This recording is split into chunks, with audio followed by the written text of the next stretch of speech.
I'm going to talk to you about admissions and funding. Just a brief intro about me. I've been with the school since fall 2012 in this position. Previous to that, I did attend the school. I got an MSI between 2010 and 2012, which seems like an incredibly long time ago. So while we will have current students at the reception later, I do have somewhat of a student perspective to share at some level. And I stayed because I really believe that what we do is awesome. I think it's great that everybody gets jobs and jobs that they like, and I think that we really do kind of change the world in a sense. I'm going to talk about the graduate programs, mostly about the MSI and the MHI, Master of Health Informatics and Master of Science and Information. I will talk just a little bit about the PhD, just in case you are slightly interested in that.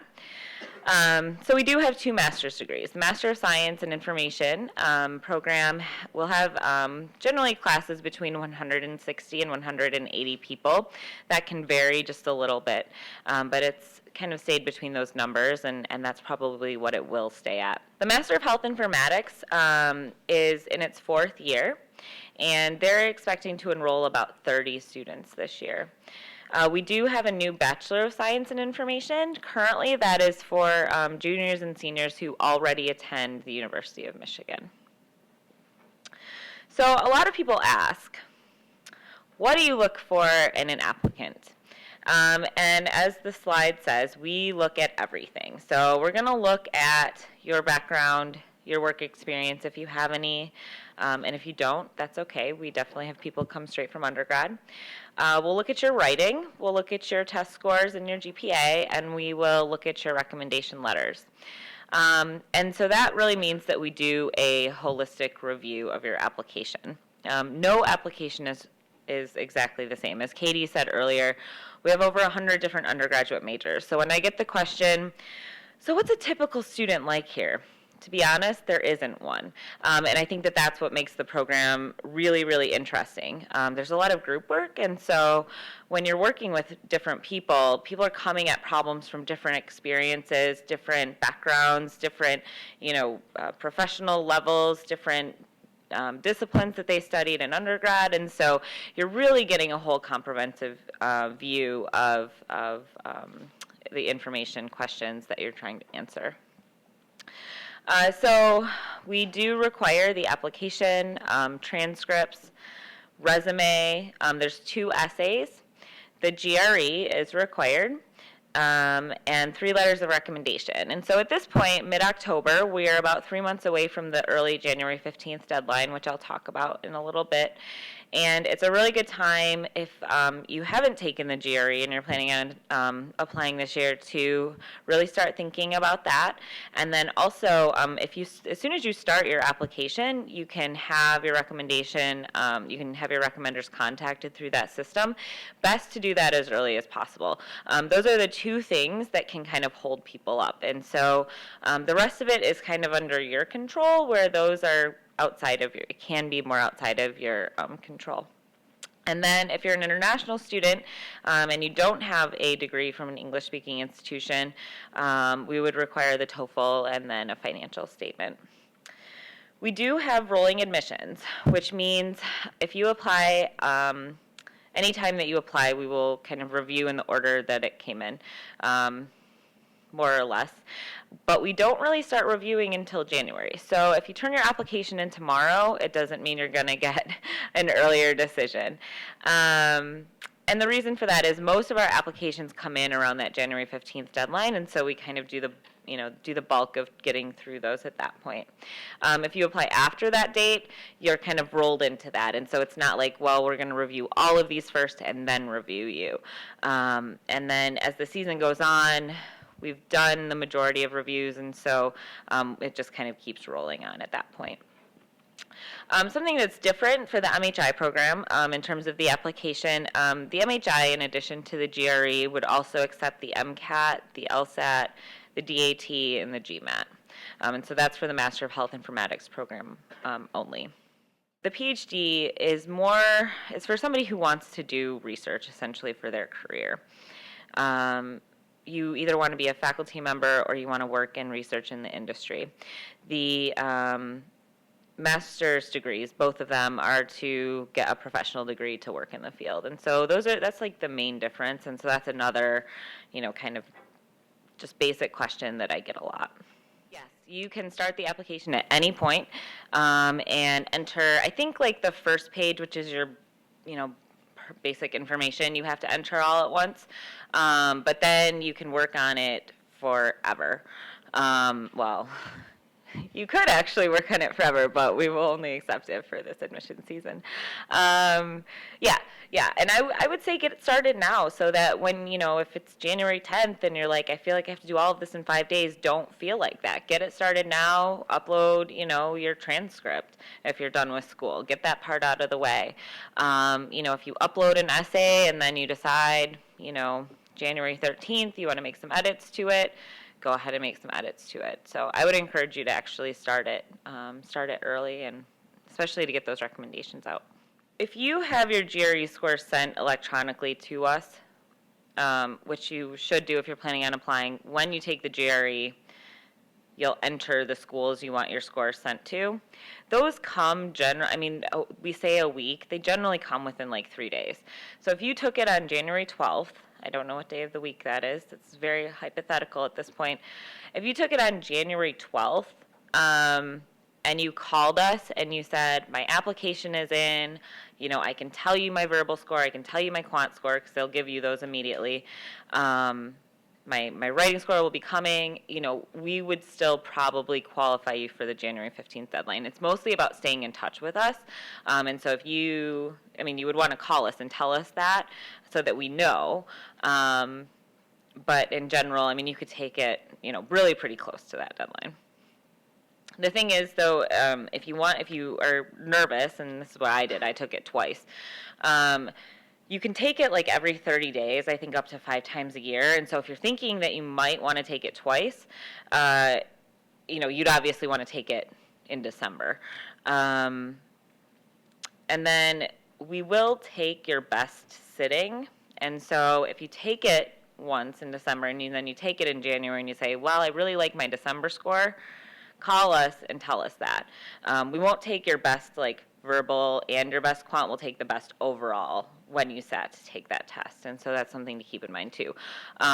We really like to work with people. We have a great staff. And so staying in touch with us about anything that you think might be a little array about your application, either via email or via phone, is a great way to keep us in the loop. It's more when we don't know what's going on, we're just going to go with our standard procedure. We don't have a master's to PhD pipeline per se, but every year we have a handful of students who apply for the PhD. Generally, they do finish their master's. I think for a couple of reasons. One, it's really good training. 2, you have a Master of Science in information. 3, it's fun. So, if you're the way that I've heard the doctoral director describe it is that, the masters, they're preparing you for your career. When you start a PhD, you're starting your career. And so some people say, well, that's 7 years of school. Well, it is, but you're also, that's the start of what you're going to do for the rest of your life, where the master's degree is more finite. After these 2 years, then I'm going to start, my professional career. So what do we look for? We have a preferred minimum GPA of 3.0. And so that's not a hard requirement, but if your GPA is below that, we're going to want to see evidence of academic success in other areas. I would say across the application, we look for evidence of academic and professional success. People come in and apply with a lot of different experiences, and so that can mean a lot of things to it can mean different things for different people. If you don't have a professional work background, we aren't going to have as much to kind of judge that on. If you've been out of school for 20 or 30 years, we're going to have less to judge on your academic ability, your recent academic ability. And so that's a good rule to keep in mind when you're completing your application. So in addition to the preferred minimum GPA of 3.0, a solid academic background, a strong interest in and understanding of the information field, and then health for health informatics. Evidence of team orientation, creative problem solving, leadership, service orientation. If you're interested in entrepreneurship, we would want to know that. And so those are different things that can come through in different parts of your application, whether it's, in your resume, part of your essay, part of your personal statement. And so just think about the application as a package. They're not individual pieces. They're really telling your story and why you want to attend our school and why we are a good fit for you. Evidence of motivation and persistence can be helpful in some cases. Comfort with change and ambiguity or complexity. So this field changes like that, and we do our best to keep up. But our students are really the ones who keep that moving forward. And then relevant career interests and or goals. And so hopefully the rest of today and then your further exploration of the program will help you figure out what those are. So these are important dates. Our PhD deadline is December 1st. It's by far the earliest. The master's, for both programs, MSI and MHI, the priority scholarship deadline is January 15th. And then our final deadline for the MSI is May 1st, and the final deadline for Master of Health Informatics is May 15th. Here's the answer to the question. The average master's GPA is a 3.5, and that's for both programs. The average GRE scores are around a 158 verbal, 159 quant, and a 4.5 writing. And so looking at these numbers, they are good numbers. We do have a strong academic program. We do have strong applicants. But again, I don't want this to deter anybody from considering applying. If you have questions about how you fit on in this average and you're concerned about it, I'm happy to talk to you individually. My email address is on the sheet with the 3 bubbles, and you're welcome to email me personally. But this is where the holistic review comes in. So if you have lower numbers than this, but there is academic evidence of academic success, you have professional, we can see professional success, you have a really great fit with the program, that's why we do a holistic review. This is an average, not our bottom line. PhD is a little bit higher, and again, they review holistically, but it's very, very competitive, and so it's a lot more competitive than our master's programs are. In addition to the holistic review and fit with a faculty member is very important, and demonstration of ability to do original research is also very important. And so those are kind of the main differences. So each file is reviewed by multiple people. We don't screen by GPA or standardized test score. And as I said, all materials are very important to the decision process. So really strategize about the way to put together the best possible package. And part of that is, if you feel that you're weak in one area, look for ways to strengthen another area of your application. If you are concerned about your GPA, if you have any sort of recent coursework, class at a community college you got an A in, that can help show us that evidence of academic ability. And this is just a repeat of what I just said, but the PhD is also holistic, but it's finding a match with faculty and fit is very important to that. We do have conditional admission, but basically that doesn't mean that if we get your final transcript, we could reverse our decision. If you don't graduate, we would reverse our decision, but we would just need you to send that to us when you're done. We don't have a wait list. We typically try to get decisions back within 6 to 8 weeks after that January 15th deadline. We try for sooner than that. And it might take longer for some people to hear. It's not a wait list. It's just we're looking at the entire pool of people. And that's, I think, again, what makes the program so great and so diverse is that, fit, the information field is broad. It's changing. There's a lot of different areas that you can be interested in and be a fit for our program. I guess one example, and it's hard to give an example because I don't want to turn anybody off because I'm just making a very broad generalization. If you are interested in only back-end programming and have no interest in how people are using or what they're thinking about a program, a computer science program might be better for you, a better fit for you. If you really love programming, but you're also really interested in how people are thinking and using, and the social influences that affect the way that website looks or that software works, we're probably a better fit for you. And so it's really, really broad. So what I suggest to people, really go on our website. If there's a lot of stuff, it can be a little difficult to find sometimes, but look for the people profiles. Those will give you a long list of people who have been through the program, kind of what they studied in undergrad, maybe what their internship was, and then where they are now. Look at the career pages and see if any of those jobs sound interesting. I always say look at our course list. There's a view for prospective students which gives you big paragraphs about each class. If you're interested in those classes, we're probably a good fit. And so when you're writing your essay, you just really want to think about those things and showing us that, that's what you're interested in. The different thing about this, as maybe opposed to like law school or med school, is that there's no way we can expect everybody to come from like an information background. And so people come in at different kind of levels of understanding, but we definitely want to see that you are a fit. If you're interested in libraries, but you aren't interested in kind of how digitally libraries are using and changing and, working with communities, that might be something to consider in your application. So in the last few years, we've seen a lot of people, not a lot, but more people come straight from undergrad, so not everybody has work experience. I would say average is like maybe around 3 to 5 years, but we definitely have people who come in who are changing careers. We definitely have people who come in who've worked for 1 or 2 years.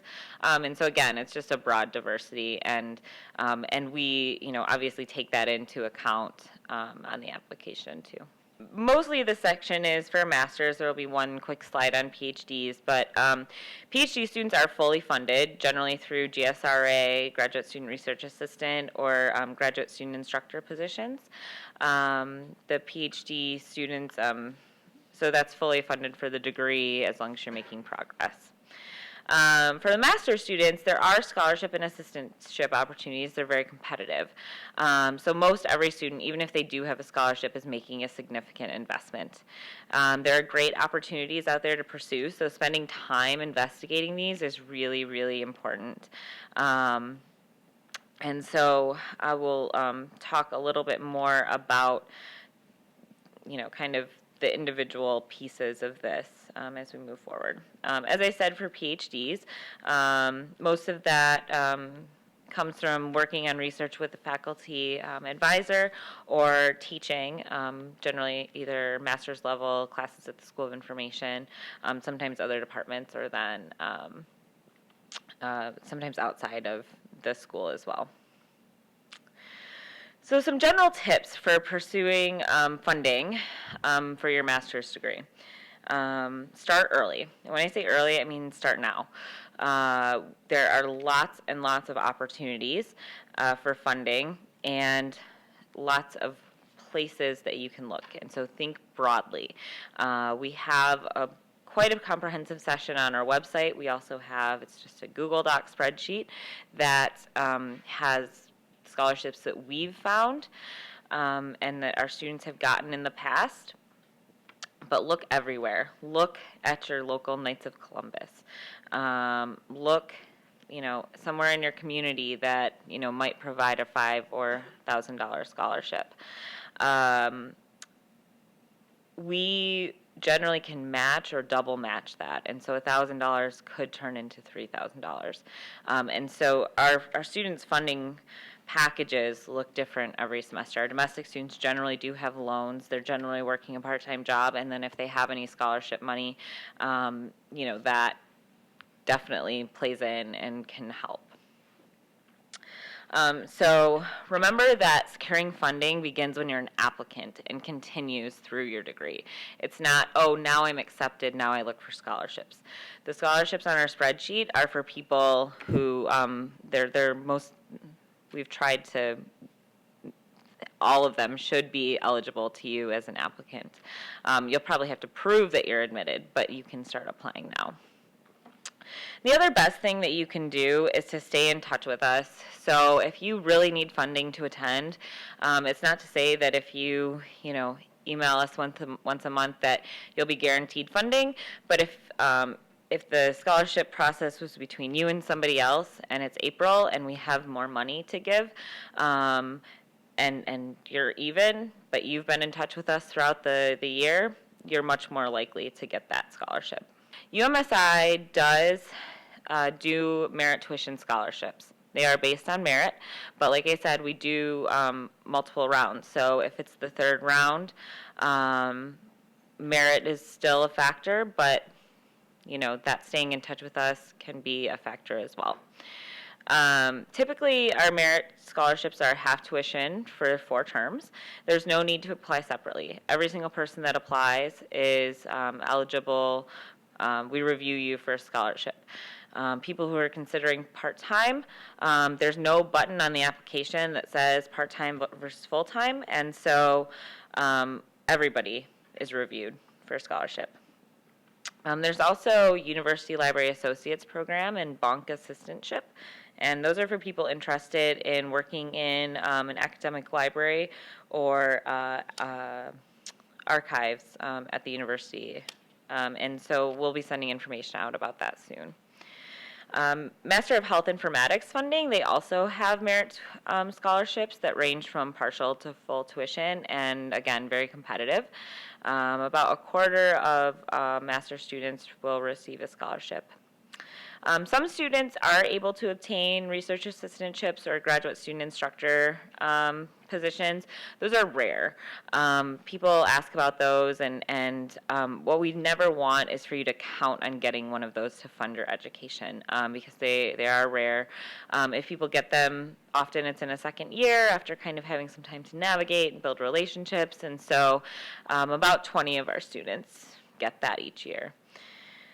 We also, students, most of them work part-time, and so while that doesn't fund your education, it does and can provide some relief spending money. You won't really buy books in our program, but, other school-type supplies. And then the part-time jobs that people do work, sometimes particularly in your second year, can be decent money. Other places to look for funding, the Financial Aid Office at U of M, FAFSA, Loan Forgiveness Program, which you can't do until you start working, but that's currently a government program where if you work for 10 years in public service and have made on-time payments for those 10 years, your loan goes away, but obviously we cannot control what the government does for the next 10 years, and so I don't want to say that's a for sure thing or whatever. You'll want to look into that. Veterans Assistant Program, and then of course the GSI and GSRA, and then the Center of Education for Women. There's lots of places on campus that you could start looking. And I will say the Center for Education of Women does not only provide scholarships to women. Other places. So think about professional organizations, professional societies. This is just a word cloud of some places, but Ann Arbor Association of Women in Computing, National Science Foundation, American Library Association, Ford Foundation, McNair Scholars. And so we have a lot of these on our website. We also have a list of organizations that qualify students for fee waivers, and so you can, again, let me know if you have trouble finding any of that. Some statistics. I mentioned external scholarship matching. And so if you have a scholarship from us, we will generally match scholarships up to $10,000. If you don't, we may double match them up to $10,000, depending on if we have that money to do that. So, like I said, start looking now. I don't think enough people look and take advantage of this, but it's a great opportunity. And so again, about 20 to 25 students are on graduate student instructor positions or graduate student research assistants in any semester. And we do estimate that about 90% or higher of our student body has relevant part-time employment. So like I said, our students can really kind of put together their own funding package, and we have staff available to kind of help you think through that. We know funding your education at Michigan can be challenging, but we really want to help you do that in as many ways as we can. So I'll just kind of recap what we said. Map it out. Start thinking now. Start just brainstorming places that you might be able to start looking for scholarships. Start with our website and then think broadly. Be creative. Be persistent. So you might not hear back from the first 5 places you apply to funding to. That doesn't mean stop. It means keep going. And motivation really matters. So stay in touch with us. I just have a few quotes about our program, and hopefully these just kind of give you a sense as we move into starting to think about the academic programs and then getting you into the reception later. But you know, we are a leader and an innovator. You help us do that. We would not be leaders and innovators without our great students. We take a strong interdisciplinary approach to the program. We have a very strong quality of faculty. Our faculty come from so many different disciplines, and that just really is a huge strength of our program and really brings a lot of perspectives to answering these information questions and problems. And we just have such a diversity and number of course offerings and flexibility in the curriculum that I think this can be a great program for anyone. And it's also something to say that we have the University of Michigan in our backyard, or maybe we're in their front yard. There's always something to do at UMSI. You can ask any of the current students you talk to later. There's just kind of too much to do. But if you couldn't find something that day that was interesting to you, there's so many great departments on campus and so many great organizations that there's always something to do here too.